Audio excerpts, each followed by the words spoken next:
What's up, guys? Here it is again. The good old, cheap old 10-foot Lifetime Tahoma kayak that I bought on OfferUp for $100. Souped it up to go offshore kayak fishing. How's it gonna be? Let's find out in this upcoming video.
This banded rudderfish put up one great fight, and I really wasn't sure about the legal size for this fish, if there was any, and I just felt better letting it go.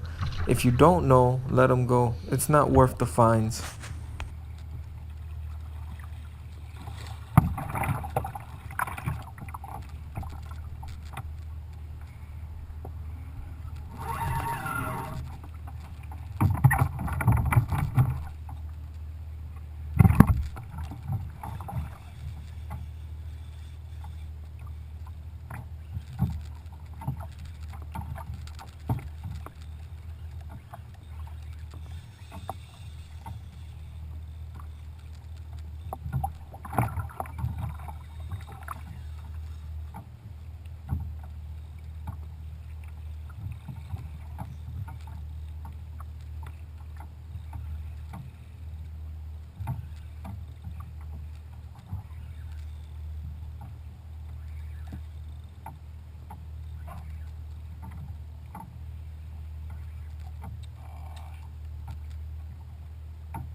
This was a crushing strike on a pilchard I was trolling high in the water. I heard a big splash behind me and my drag was screaming. The reel was hot to the touch, and I started reeling like a madman to gain back what I lost.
Okay, when you're hooked up to a good fish, this thing can tow you and twist you all kinds of ways. You always want to keep that rod tip far out in front of you so that when he steers you, you can stay pointing towards him. If you let that rod tip too high and he whips underneath you or behind you, it's a bad position to be in. He'll steer you if you keep that rod tip far out in front of you.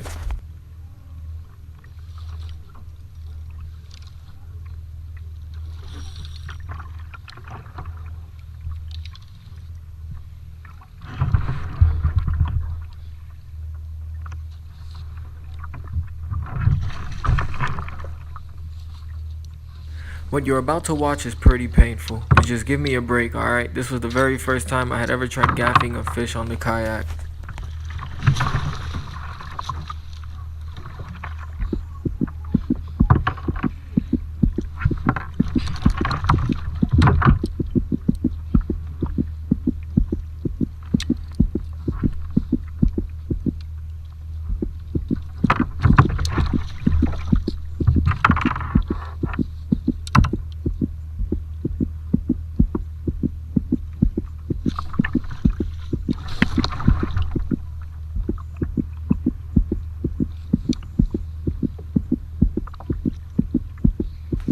When I paid attention to my gaff, I realized I didn't have its traditional J hook. It had an outward bend. It was a stabbing gaff. Oh! Yeah!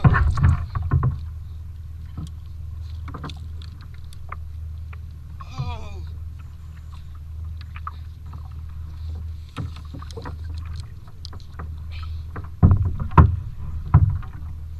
Oh my God! No wire. No wire.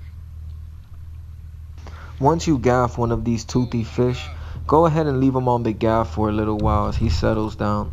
Don't rush to grab him and take a picture while he's still green. You don't want those teeth whipping around you out of control and getting a piece of you. It'll slice you without even trying. Look at this shit! I said, look at this shit! Ooh! Ooh-wee! Oh my God, yes. Oh, look at those teeth. Oh, man, I thought it was a king, man. This is good.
here's the rundown of that day.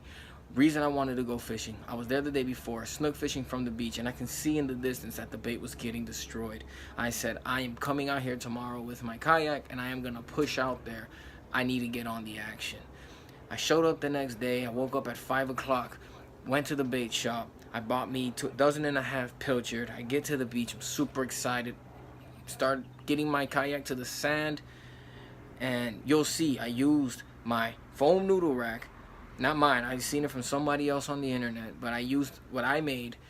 Threw it on the roof of my car, put my kayak on there, and I drove about 5 miles with it like that. I've driven as far as 30 miles with that foam noodle rack with my Hobie, which weighs a lot more than that Lifetime.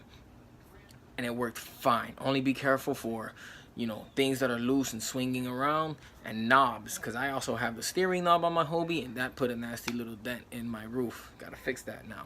Beyond that, so I get to the beach, I'm in the sand, I turn on my VHF, I hit a radio check, everything is good.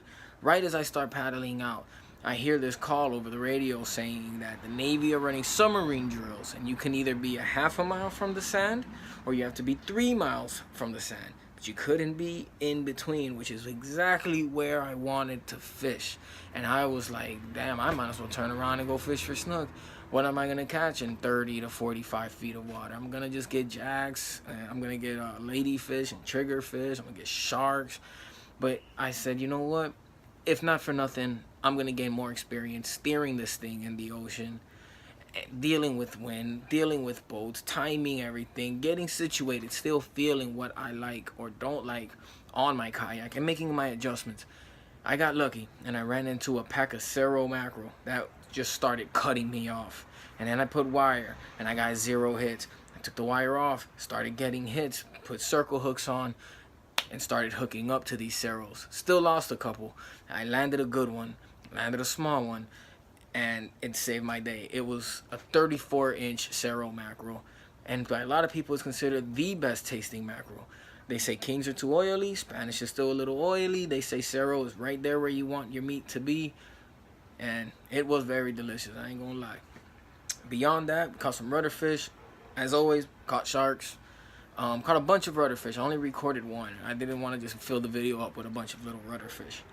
So I was running 40-pound fluoro, Mustad Perfect Demon Circle number 5 hooks, live pilchard. It was an overcast day. This was around September, and still everything is on the budget. I end up spending I spend more money on my rods and reels because I like to have that top notch. And I didn't know if I wanted to like this kayak thing. I kind of didn't want to like it because I felt it was dangerous. It has its dangers, but there is, to me, no better thrill than hearing drag go off when you're paddling or pedaling, and knowing that this thing can be anything. Can be anything. This can be a sailfish, or this could be a damn shark. You don't know. Anyway, let's get straight into the video. Any questions, feel free to ask.